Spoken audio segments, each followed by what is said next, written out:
Hi friends, welcome back to my channel Puvvadi Anu life style. ఇది మొన్న Sunday రోజు చాలా ఫంక్షన్స్ ఉండేవండి. చాలా అంటే చాలా, మాకైతే 4 ఉండేవి. ఎప్పుడు 2 ఉంటాయి, లేకపోతే ఒకటి ఉంటుంది అంతే. 4 ఉన్నాయి ఆ రోజు. ఆ రోజు మా ఆయన వాళ్ళ రెండో అక్కని చూడ్డానికి వెళ్తే, పలకరించడానికి వెళ్తే, అక్కడ మా ఆయన వాళ్ళ మూడో అన్న మనవరాలండి ఇది. అక్కడున్న పిల్లలతో అందరితోనూ డ్యాన్స్ చేయించారు. ఇది కూడా చేసింది. అంటే ఈమె డ్యాన్స్ క్లాస్కి వెళ్తుంది, భరతనాట్యం క్లాస్కి వెళ్తుంది, మళ్ళీ టెన్నిస్ క్లాస్కి వెళ్తుంది, చాలా క్లాసులకి వెళ్తుందండి.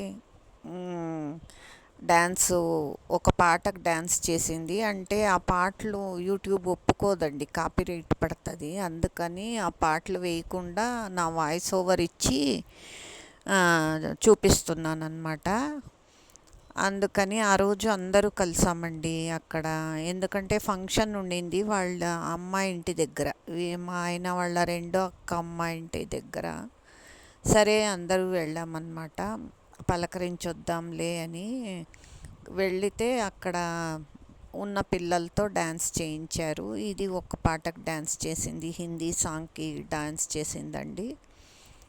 అందుకని అది పాటలు వేయకూడదు కదా, అందుకని వేయలేదన్నమాట.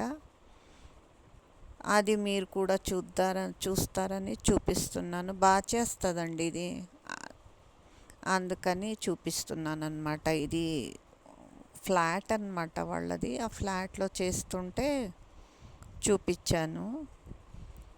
అలాగండి, ఇప్పుడు కాలంలో పిల్లలకి చదువు ఒక్కటే ఉండకూడదు కదా, ఇలాగా ఏదేదో అన్ని క్లాసులకి కూడా చేరిస్తారు. సాటర్డే సండే సెలవు ఉంటుంది కాబట్టి ఆ క్లాస్ అని ఈ క్లాస్ అని చేరిస్తూ ఉంటారు. మళ్ళీ సమ్మర్లో కూడా ఊరికే వదలరండి ఆ పిల్లల్ని, సమ్మర్లో కూడా వేసేస్తారనమాట క్లాసులకి. సమ్మర్ క్యాంప్ అని అదని ఇదని.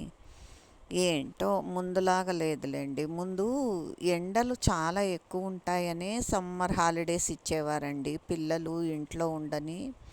ఎందుకంటే వడదెబ్బ తగులుతుంది కదా, అలాగా చెప్పేవారు. ఇప్పుడు ఎలాగంటే అప్పుడు కూడా వేసేస్తారు క్లాసులకి.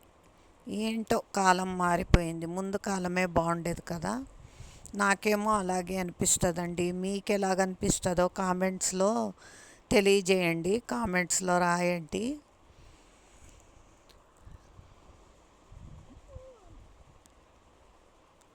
అలాగా అందరు కలిసామన్నమాట. అక్కడ ఒక 15 మంది పైనే కలిసామన్నమాట.